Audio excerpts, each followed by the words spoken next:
The night before Hyun's departure, Commander Daeho found her in the ship preparation bay. She was running final system checks on her small vessel, a standard navigation scout retrofitted with the best communication equipment the Council could provide. It wasn't much, but it would have to be enough. "You're really doing this," Daeho said, watching her work. "I am. You could die. The humans might see your approach as an attack. Their automated defenses might not wait to determine intent." "I know." Hyun didn't stop her checks. "But I have to try. Someone has to be first." Daeho was quiet for a moment. Then he pulled out another data chip. "Before you go, there's something else you need to know. I told you 3 times the accord has been broken. You know about the Wanderer and the Telvar, but there's a first incident we don't talk about." Hyun took the chip and loaded it into her portable reader. The file was marked with security classification so high she shouldn't have clearance. "How did you get this?" "I have friends in dark places." Daeho gestured at the file. "The Ravix Consortium. 200 years ago, 50 pirate ships decided the exclusion zone was just a scare tactic. They thought an isolated species would be easy prey." Hyun started reading. The report was brief and cold. Ravix fleet entered Terra sector at 1423 Galactic Standard. Communication lost at 1431. Search and rescue operations found no wreckage, no debris, no evidence of combat. 50 vessels and approximately 3,000 personnel status. Missing, presumed, destroyed. Human response, none detected. Event classified level black, 8 minutes. 50 ships had vanished in 8 minutes. "We don't know what happened to them," Daeho said quietly. "The humans never contacted us, never threatened us, never even acknowledged it happened. The pirates just stopped existing." "That's terrifying," Hyun admitted. "That's the point. That's what the galaxy remembers. Not the kindness to the Wanderer. Not the cooperation with the Telvar. The absolute efficient erasure of anyone who threatens them." Daeho met her eyes. "When you approach that boundary, remember that humans have capabilities we don't understand. They've had 250 years of isolation to develop without any outside observation." Hyun finished her system checks and turned to face her commander. "Are you trying to talk me out of this?" "No, I'm trying to make sure you survive it." Daeho's expression was serious. "When you broadcast your message, be absolutely clear about your intentions. Don't be ambiguous. Don't try to be clever. Humans are brilliant at pattern recognition and threat assessment. If they misinterpret your intent, you won't get a chance to clarify." "Understood." "And Hyun?" Daeho's voice softened.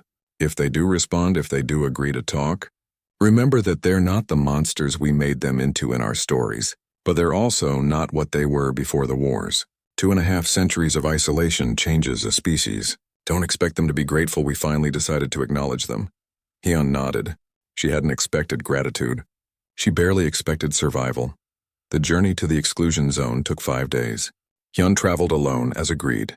No escort, no backup, no weapons beyond the standard emergency systems every ship carried. She spent the time reviewing everything she'd learned about humanity, practicing her message over and over. As she approached the boundary, her sensors began picking up the warning beacons. They broadcast in every known language, including several dead ones. The message was simple and universal. "Turn back. This is your only warning. Entry means extinction." Hyun stopped exactly at the boundary marker, 2 light hours from the nearest human-controlled space. Her scanners detected nothing. No ships, no platforms, no obvious defenses.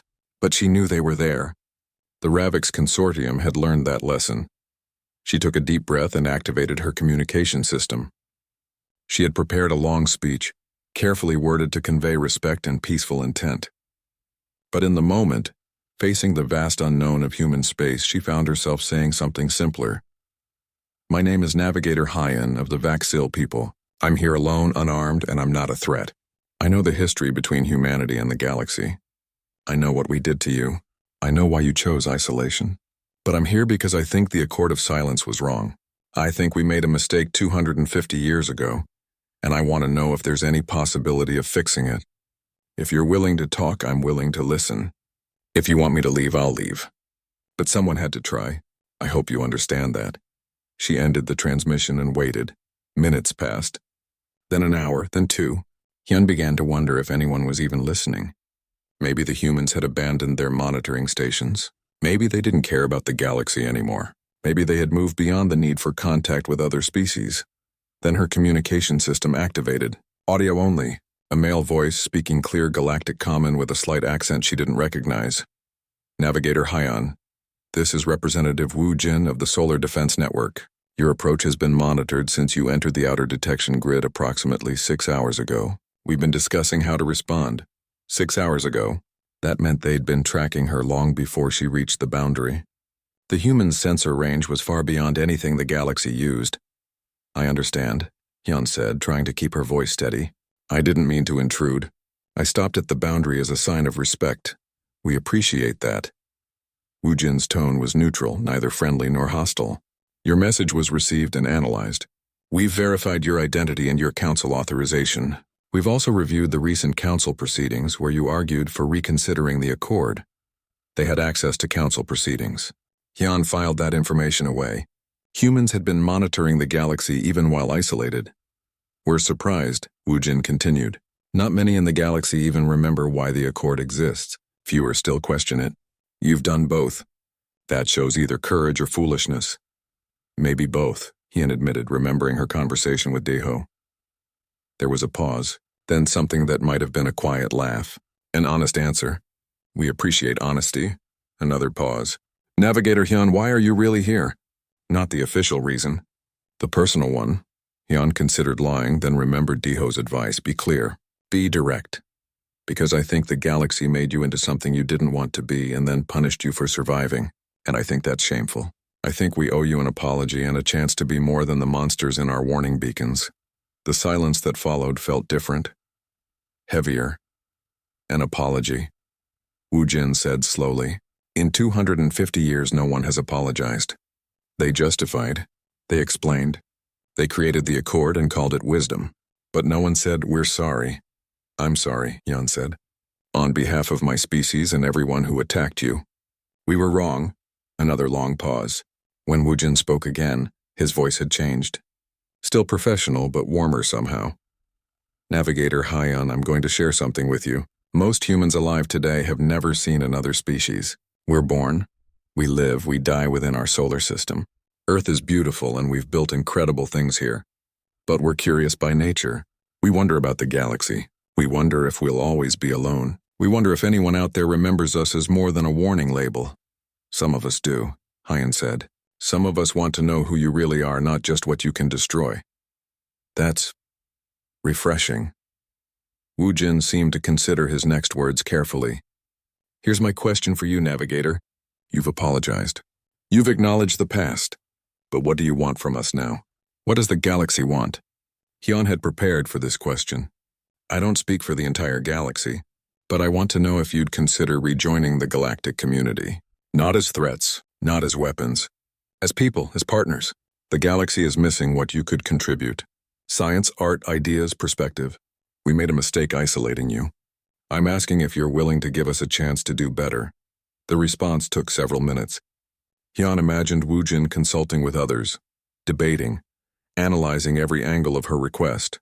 Finally, that's a significant request. It would require trust on both sides. It would require the galaxy to see us as people, not weapons. And it would require us to risk opening ourselves to a community that hurt us deeply. Wu Jin paused. I can't answer for all of humanity. That's not a decision one person makes. But I can tell you this. Your courage in coming here means something. Your willingness to acknowledge the past means something. We'll discuss this. Internally. Carefully. And we'll give you an answer. How long will that take? Hyun asked. As long as it takes to make the right decision. We've been isolated for 2.5 centuries. A few more weeks won't matter. There was a hint of something in Wu Jin's voice. Dry humor, maybe. Stay at the boundary if you want. Or return to council space and we'll contact you. Your choice. I'll return, Hyun decided. You shouldn't feel pressured by my presence. Take whatever time you need. Practical and considerate. I see why the council chose you for this. Wu Jin's tone shifted slightly. Navigator Hyun, before you go, I want you to know something. Most humans aren't soldiers. Most of us never wanted to be. We're teachers and engineers and artists and parents. We build things. We explore, we create. War was something forced on us and we got very good at it because we had no choice. But it's not who we are. Commander Daeho found Hyun in the observation deck, staring out at the stars. She had been there for hours. ever since returning from her meeting with Counselor Mirai. He sat beside her without speaking, and they watched the distant lights in silence. "You've been researching the humans," Deho finally said. It wasn't a question. "Yes." "Find what you were looking for?" Hyun turned to look at him. "Did you know? About what really happened?" Deho was quiet for a moment. "I was young during the contact wars, barely out of training. I didn't fight in them, but I knew people who did." He gestured at one of his scars. "This one was from later, but I met Vaxil veterans who had engaged human defense systems. They didn't like to talk about it. Why not? Because they lost badly, and because the humans were never cruel about it." Deho's voice was thoughtful. "The ones who survived said the humans could have destroyed them completely, but chose capture instead. Prisoner exchanges happened through neutral parties. Our people came back physically unharmed, but mentally changed. They said fighting humans felt like fighting the universe itself. Everything worked against you. Physics, mathematics, probability. It wasn't personal. It was just absolute." Hyun looked back at the stars. "The galaxy made them into what they are. Then punished them for it, yes." Deho didn't deny it. The Accord of Silence seemed like wisdom at the time. "Give humanity what they wanted. Leave them alone. Everyone gets peace." He paused. "But it was really about our shame. We couldn't face what we'd done, so we hid it behind a red zone and taught new generations to fear without understanding." "Are you angry at me for digging into this?" "No." Deho's answer was immediate. "I'm proud. You asked questions everyone else was too comfortable to ask. That takes courage." He stood. "But courage and wisdom aren't the same thing. What are you planning to do with what you've learned?" Hyun had been asking herself the same question for hours. The truth was, she already knew. She had known since leaving Mirai's meeting. Maybe she had known from the moment she first saw that red exclusion zone on her navigation charts. "I want to contact them," she said quietly. Deho didn't seem surprised. "That would violate the Accord. The Council would have to respond." "I know, but the Accord is wrong. It was always wrong. We can't build peace on fear and isolation forever." Hyun stood to face him. "Someone has to take the first step. Someone has to try. And you think you're that someone?" Deho's voice was gentle, not mocking. "I think I might be the only one foolish enough to try." Hyun managed a small smile. "You said yourself I was either brave or foolish. Maybe I'm both." Deho considered her for a long moment. Then he did something that surprised her. He reached into his uniform and pulled out a data chip. "If you're going to do this, you should have all the information. This contains the full testimony from the Telvar colony, the unredacted version, what they actually experienced living alongside humans for 40 years. Hyun took the chip carefully. "Why do you have this?" "Because I was part of the security committee that reviews their annual reports. I'm one of maybe 12 people in the galaxy who knows the full truth about current humanity."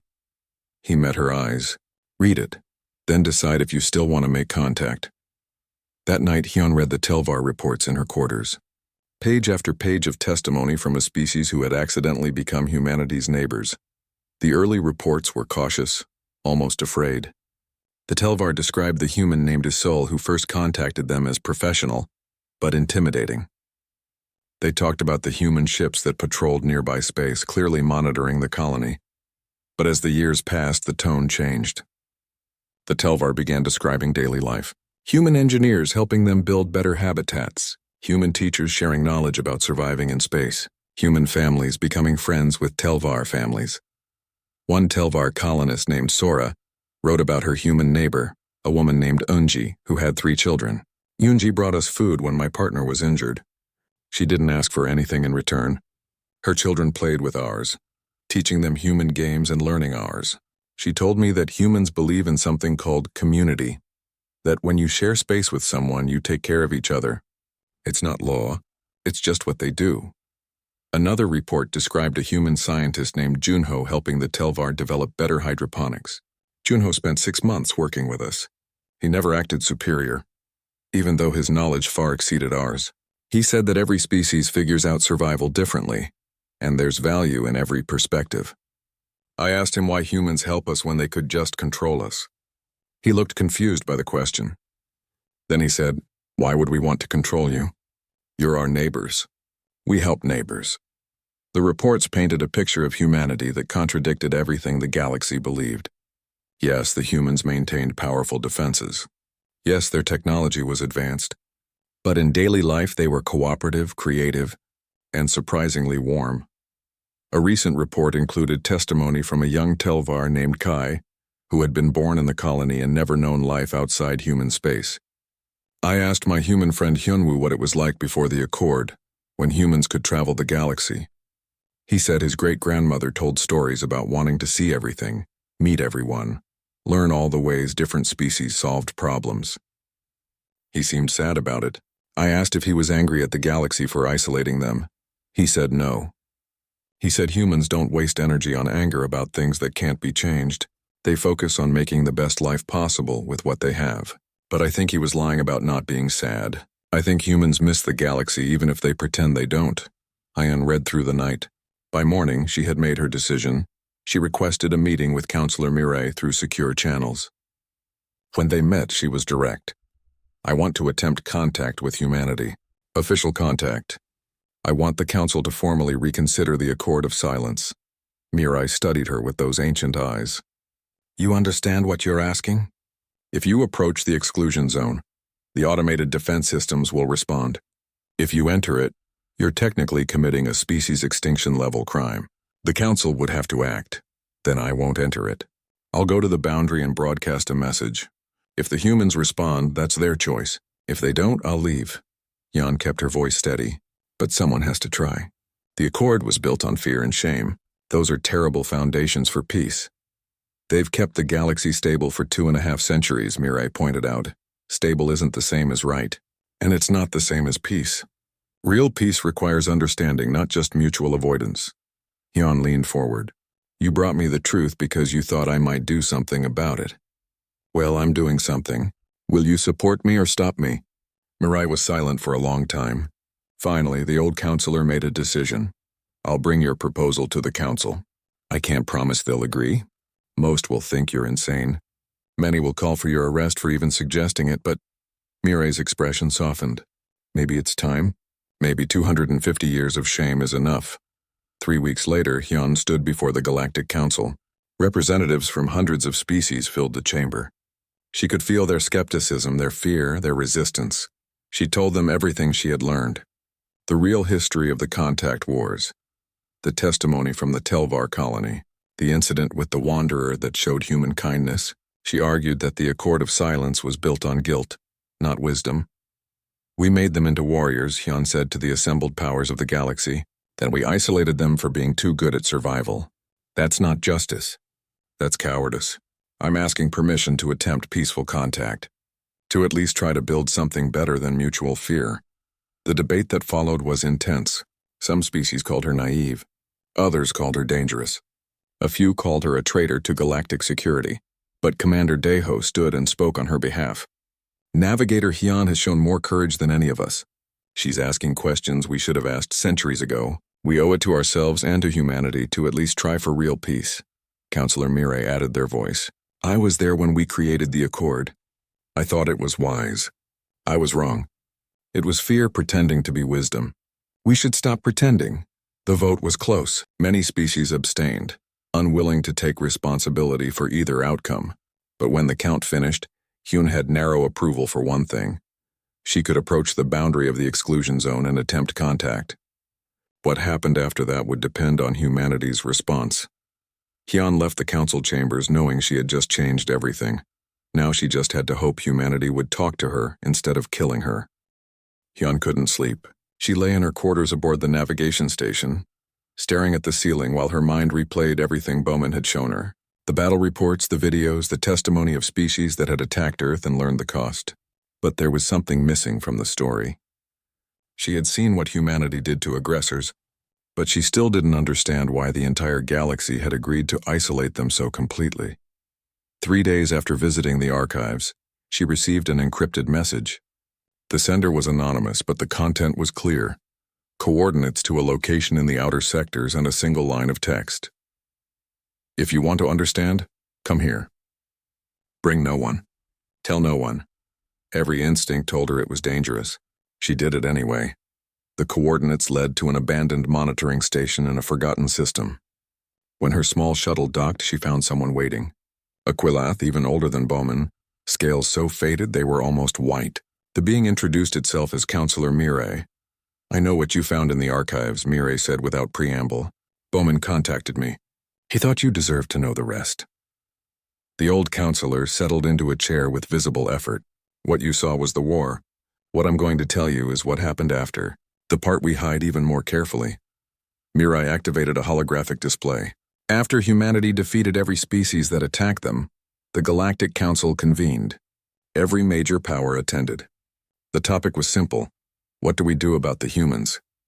The hologram showed the council chamber from 250 years ago. Hundreds of species representatives gathered in one place. Mirai pointed to a young Quilath in the recording. "That's me. I was a junior diplomat then, barely allowed to observe. But I remember everything." Mirai advanced the recording. The Kelvin Supreme Commander spoke first. His name was Minho. He had never lost a battle before Earth. The hologram showed Minho standing before the council. The proud warrior looked diminished, haunted. "We believed ourselves the apex predators of the galaxy." Minho's voice echoed from the recording. "We had conquered for 3 millennia. We thought we understood war." He paused. "The humans taught us we were children playing with toys. We attacked with overwhelming force. They destroyed us with mathematics and preparation. We are alive only because they chose mercy. It terrifies me more than their weapons." Another species representative stood, one Hyon didn't recognize. Mirai identified them as Karathi, now extinct for unrelated reasons. "The humans don't fight like us," the Karathi said. "We fight for territory, resources, dominance. They fight for survival with such totality that defeating them costs more than losing to anyone else. They don't just win battles. They break the will to ever fight again." The recording continued. Speaker after speaker, species after species, all saying variations of the same thing. Humanity was too dangerous to allow into the galactic community. Not because they were aggressive, but because they were too effective at defense. Then a new figure appeared in the recording. A human woman, elderly, wearing simple clothes. The subtitle identified her as Elder Diplomat Sunhee, humanity's representative. "You invited me here to discuss my species like we're a problem to be solved," Sunhee said calmly. "Let me be clear about something. We didn't want any of this. We reached out in peace. You answered with conquest. We defended ourselves. You call that aggression." She looked around the chamber. "Every species here has militaries. Every species here has weapons. But when we build weapons that actually work, suddenly we're too dangerous?" The chamber was silent. Finally, another species representative stood. Mirai identified them as Vaxil, Yan's own species. "What do you want, human? What would satisfy your people?" Sunhee considered the question. "We want what we wanted from the beginning. To be left alone to live our lives. To raise our children without proving ourselves to a galaxy that only respects violence. If that means isolation, so be it." The Galactic Council had debated for weeks. Finally, they proposed the Accord of Silence. Humanity would remain in their solar system. The entire galaxy would leave them alone completely. No contact, no communication, no observation. In exchange, humanity would not expand beyond their system. Mirai paused the recording. The human delegation took the proposal back to Earth. The vote was close. Many humans wanted to keep reaching out, to keep trying for real peace. Others were tired of fighting. Mirai showed another video. Admiral Taeyong, now old and retired, speaking to a human assembly. "They made us into warriors. We didn't want to be. We wanted to explore, to learn, to share. They gave us war. We won, and now they fear what they created." His voice was weary. "Let them have their fear. Our children deserve to grow up without constantly proving we have the right to exist. Accept the accord. Let the galaxy leave us alone." The vote passed. Humanity accepted isolation. "That should have been the end," Mirai said. But it wasn't. The old counselor brought up new files, these marked with the highest security classifications. 3 times in 250 years, the accord has been broken. You need to know what happened each time. The first incident was brief. A pirate fleet called the Ravix Consortium. 200 years ago, 50 ships entered the exclusion zone, intent on raiding what they assumed was an undefended system. They vanished. Mirai said simply, "No wreckage. No distress signals. 50 ships ceased to exist. We don't know what happened to them. The humans never contacted us about it. They just handled it." The second incident was different. A science vessel called the Wanderer had a navigation failure. and drifted into the zone 120 years ago. The crew immediately broadcast apologies and explanations. Mireille showed the ship's logs. A human vessel had appeared within hours. The communication was audio only. "This is the human ship Guardian. You've entered restricted space. Do you require assistance?" The voice was male, calm, with no trace of threat. The Wanderer's captain, a Quilath named Nari, explained the navigation failure. The human responded quickly, "We understand. Accidents happen. We'll guide you to the boundary and help repair your systems. Please follow our course directions." The humans had been efficient and professional. They fixed the Wanderer's navigation computer with technology the crew didn't recognize, guided them safely out of the zone, and before leaving, the human named Kyungmin said something that the captain recorded. "We remember what it's like to be explorers. Safe travels." "That incident is classified above top secret," Mireille said. "The galaxy can't know that humans might not be monsters. It would destabilize everything." The third incident was the most shocking. 40 years ago, a newly spacefaring species called the Telvar had sent a colony ship into unknown space. They settled on a moon, not knowing they were deep inside human territory. "When we discovered this, the Council prepared for war," Mireille said quietly. "We thought humanity would interpret it as an invasion. We expected them to emerge from isolation with enough force to remind us why we feared them. Instead, a human ship had visited the Telvar colony. A woman named Isol made contact. The conversation was recorded by the terrified Telvar. "You're in human-claimed space," Isol had explained. "You didn't know. We understand that. You're welcome to stay if you want, but you'll be under human law and part of our community. Can you accept that?" The Telvar had agreed, expecting enslavement or worse. Instead, they found themselves part of a functioning society. The humans helped them build infrastructure, shared technology, and treated them as neighbors. "The Telvar still live there," Mireille said. 3 generations now. Half the population is human Telvar families. They report to the Council annually. The humans insisted on that as a gesture of accountability. The old counselor met Hyan's eyes. The Telvar describe humans as protective, sometimes overwhelming, but fundamentally decent. Hyan tried to process it all. "So the humans we fear aren't actually monsters. They defend themselves brilliantly, but they're not cruel." "Correct. But the galaxy can't accept that. Because if humans aren't monsters, then we have to face what we did. We attacked peaceful explorers repeatedly, until they had no choice but to become warriors. Then we isolated them for being too good at survival." Mireille's voice was heavy with regret. "The exclusion zone isn't to protect us from them. It's to protect us from our own shame." Hyan felt something shift inside her understanding of the galaxy. Everything she'd been taught about humans was based on fear and guilt, not truth. "What are they doing now?" she asked. "In their isolation? We don't know. That's what keeps the Council awake at night. 250 years of development with no oversight. They could have technology we can't imagine. They could be planning revenge. They could have transcended physical form for all we know." Mireille stood slowly. "Or they could just be living their lives, raising families, creating art, being people. We'll never know unless someone has the courage to ask." "Is that why you brought me here?" Hyan asked. "You think I should ask?" "I think," Mireille said carefully, "that you're asking the right questions. What you do with the answers is your choice. But know this, the galaxy's peace is built on fear and shame. Changing that foundation will shake everything." Hyan left the meeting knowing exactly what she had to do. It was time someone knocked on humanity's door. The restricted archives were located in the oldest section of Convergence Prime, deep beneath the surface where the station's original structure had been built. Hyan had spent 3 weeks pulling every favor she had, calling in debts from Academy friends and stretching her security clearance to its absolute limit. Finally, she had managed to get exactly 4 hours of access to the historical files. The archivist who met her at the entrance was ancient. Bauman was a Quilath, his scales faded to pale silver with age, moving slowly on legs that trembled with each step. His eyes, however, were sharp and knowing. He looked at Hyan's access credentials for a long moment before speaking. "Navigator Hyan, you're here about the humans." It wasn't a question. Hyan felt exposed, but nodded anyway. Bauman made a sound that might have been a laugh or a sigh. "Every few years someone comes looking.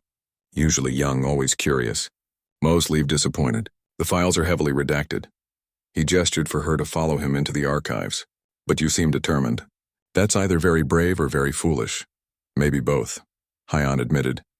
They walked through rows of data storage units, each containing the recorded history of galactic civilization. Bowman moved with the confidence of someone who had walked these paths for decades. Finally, he stopped at a terminal isolated from the others. "What exactly are you looking for?" he asked. "The truth. What happened during first contact? Why does the entire galaxy fear them?" Bowman was quiet for a moment, then he did something unexpected. He disabled the monitoring systems around the terminal. "What I'm about to show you is technically available in the archives, but no one wants you to see it. The recordings exist, but they're buried under so many access restrictions that finding them is nearly impossible." He looked at her directly. "I was young during the contact wars, I remember." He pulled up a file marked The Kelvin Incident and another labeled The Siege of Terra. As the data began to display, Bowman spoke quietly. "The humans developed faster than light travel about 280 years ago. They were excited, optimistic, eager to meet other species. They sent out greeting messages in hundreds of languages, mathematical proofs of their intelligence, offers of friendship." He paused, and they encountered the Kelvin Empire. Jan knew about the Kelvins. Everyone did. They had been the dominant military power in the galaxy for thousands of years, controlling nearly half of known space through conquest and subjugation. Past tense, the Kelvin Empire had collapsed 250 years ago, though the histories were vague about why. The Kelvins saw humanity as primitives, Bowman continued, easy targets for enslavement. They sent a subjugation fleet to Earth, 200 warships. That fleet had never failed to conquer any world. He pulled up a video file. The image quality was poor, translated through multiple formats over the centuries, but Hyan could see a human woman in what appeared to be a military uniform. The subtitle identified her as Ensign Jiwon, Xenolinguistic Specialist. In the recording, Jiwon was speaking to someone off camera, her face tight with stress. "The Kelvin commander refuses to negotiate. They've given us 48 hours to surrender our world and submit to their authority." Her voice shook slightly. "Admiral Taeyong is preparing our response." The video cut to another scene. A different human, older male, with iron-gray hair and cold eyes. Admiral Taeyong. He was speaking to his fleet. "They think we're weak because we're new to space. They think we'll surrender because we've never faced a galactic power." His voice was calm, almost casual. "They're wrong. Earth doesn't surrender. Earth doesn't submit. We've been preparing for this moment since we first looked at the stars and wondered what else was out there." He leaned forward. "You all know your positions. Every habitat, every platform, every weapon we've built in 30 years. It all activates now. Show them what humans do to those who threaten our home." The video ended. Bowman pulled up tactical maps, and Hyan felt her breathing tubes constrict as she understood what she was seeing. The humans hadn't just built a few warships. They had turned their entire solar system into a fortress. Every asteroid in their belt had weapons mounted on it. Their outer planets' moons were military installations. Mars, their neighboring planet, was covered in missile silos. Earth's own moon was a defensive platform. And Earth itself was surrounded by thousands of automated defense stations. "They spent 30 years doing this," Hyan whispered. "They spent 30 years assuming that something dangerous might find them." Bowman corrected. "And they were right." He showed her the battle reports.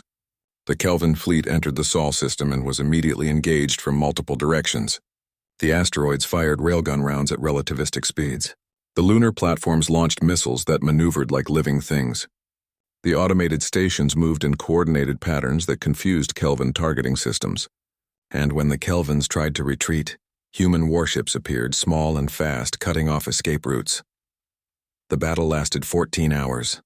Of 200 Kelvin warships, exactly 0 escaped. Hyan stared at the casualty reports. This is incredible. They won." "That's not the part that scared the galaxy," Bowman said quietly. He pulled up another file. "This is." The new video showed Admiral Taeyong again, now standing on the bridge of a human warship. Behind him, Hyan could see other ships through the viewport. "A fleet. We've tracked the Kelvin fleet's origin point," Taeyong was saying. "A staging world called Kelva Prime, 18 light-years from Earth. They launched their attack from there, expecting to return with our people in chains." His expression hardened. "We're going to visit them. We're going to show them what happens when you threaten humanity." Ensign G1 appeared in the frame, arguing, "Admiral, we've won. They know they can't conquer us. Attacking them now makes us the aggressors. They came to enslave us, Taeyong said flatly. To take our children, erase our culture, make us property. That's not war, Ji-won, that's extermination. And those who attempt to exterminate us learn the price. The video cut again. Footage from Kelva Prime, the human fleet in orbit. But they weren't firing. Instead, they were broadcasting. The message played in every language the Kelvins knew. You sent 200 ships to conquer one world of people you'd never met. We destroyed them all. Now we're here and we could do to you what you plan to do to us. But we won't. We're leaving your world intact. We're leaving your people alive. Not because we're weak, not because we can't, but because we want you to remember this moment.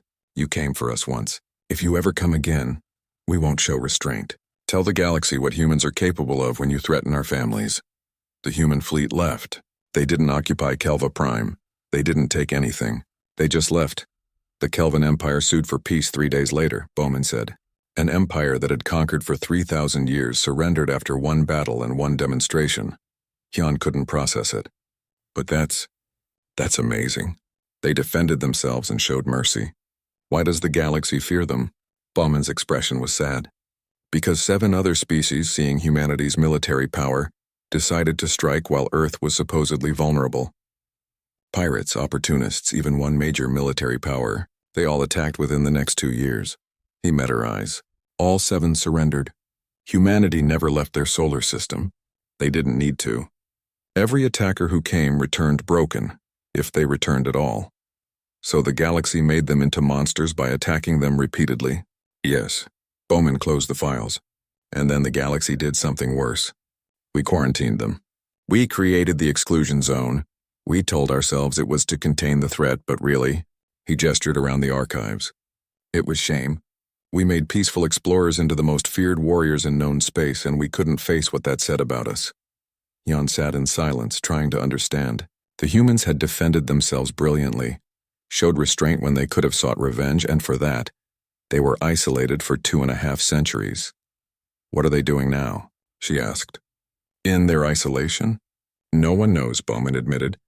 That's what terrifies the Council most. We've left them alone for 250 years. They could have technology beyond our imagination. They could have forgotten about us entirely. Or they could be waiting. He stood slowly. Your time here is up, Navigator.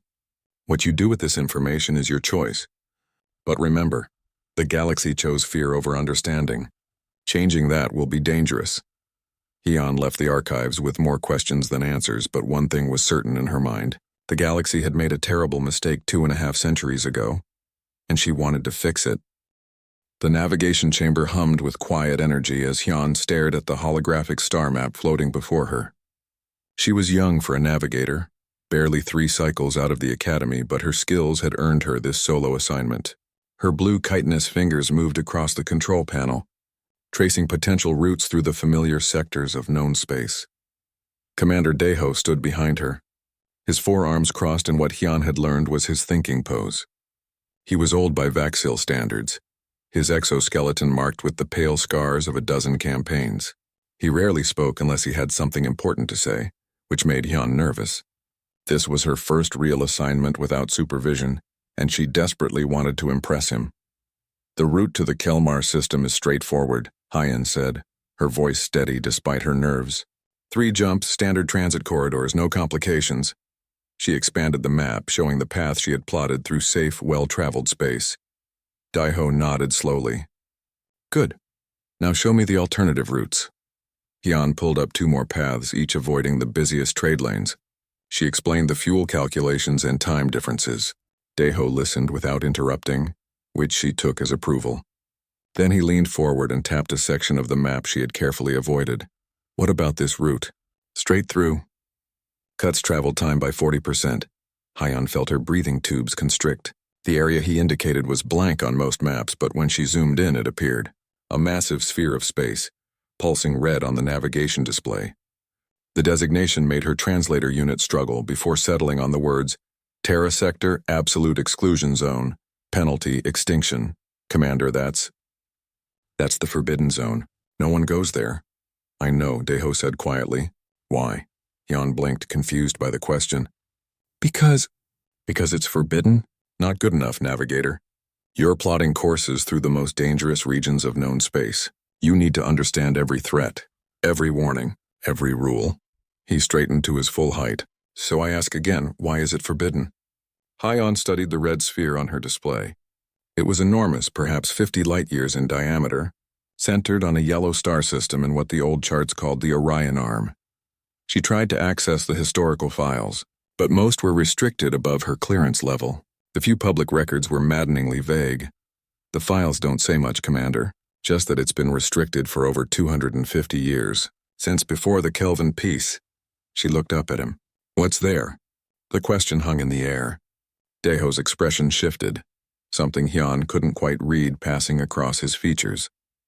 When he spoke, his voice was lower, almost careful. Humans. The word meant nothing to Hyon. She had never heard it before. What are humans? A species. The species, the ones we don't talk about. Daeho moved to the display and gestured at the red zone. This is their home, Terra Earth Sol system. They have many names for it. We don't go there. We don't contact them. We don't even observe them. The accord of silence has been absolute for 2.5 centuries. Hyon felt a chill run through her body. Why? What did they do? Daeho was quiet for a long moment. When he finally spoke, he seemed to be choosing his words with great care. They defended themselves, and they were very, very good at it. That's it. They defended themselves, and the entire galaxy avoids them. Navigator, there are 3 crimes in galactic law that carry species extinction as punishment: mass genocide, planetary destruction, and violation of the Terra exclusion zone. Daeho met her eyes. Does that answer your question about how seriously we take this? It didn't, actually. It raised a dozen more. Hyon looked at the pulsing red sphere on her map, trying to imagine what could make the entire galactic community agree to such an extreme measure. The galaxy had millions of dangerous species, pirate organizations, rogue militaries, and unexplored regions. But only this one place carried a warning that's stark. Has anyone ever violated it? She asked. 3 times in 250 years. Daeho's voice was flat. None of the violators exist anymore. The humans destroyed them? 2 of them, yes. The third, Daeho hesitated. The third was an accident. A ship malfunction. The humans helped them and sent them home safely. But that information is classified. Very few know about it. Hyun's confusion deepened. So they're not monsters? They help people?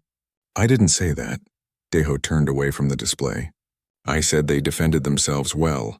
What that means, what they're capable of, what they've done.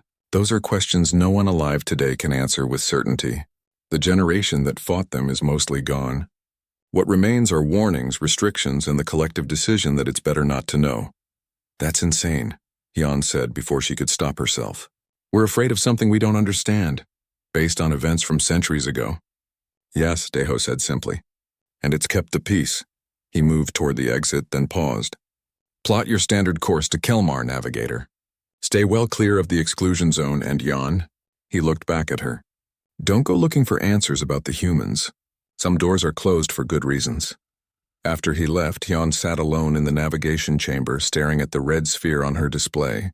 The restricted zone represented an enormous volume of space, countless star systems all abandoned and avoided by the rest of the galaxy. Somewhere in the center, on a planet called Earth, an entire species lived in isolation. She tried to imagine it. A whole civilization cut off from the galactic community, neither trading nor communicating with anyone. Were they advanced or primitive? Peaceful or violent? Did they know about the rest of the galaxy? Or had they forgotten in their isolation? The questions multiplied in her mind. What kind of species earned such absolute fear that the punishment for merely visiting them is extinction? What had they done during their first contact with the galaxy? And, perhaps most puzzling, if they had helped that third violator safely, did that mean they weren't the monsters everyone seemed to believe? Hyun knew she should let it go. Commander Daeho had given her direct advice, and he was not someone who spoke carelessly. The exclusion zone existed for a reason, and that reason had satisfied the galaxy's leadership for 2.5 centuries. But Hyun had always been curious. It was what made her a good navigator, always seeking better routes, always questioning the standard paths. And now she had discovered the biggest closed door in the entire galaxy. She saved her navigation plots and began searching through the public databases. Most references to humans were brief mentions in historical texts. Always vague. Always redirecting to classified files. But there had to be something. Someone had to know the real story.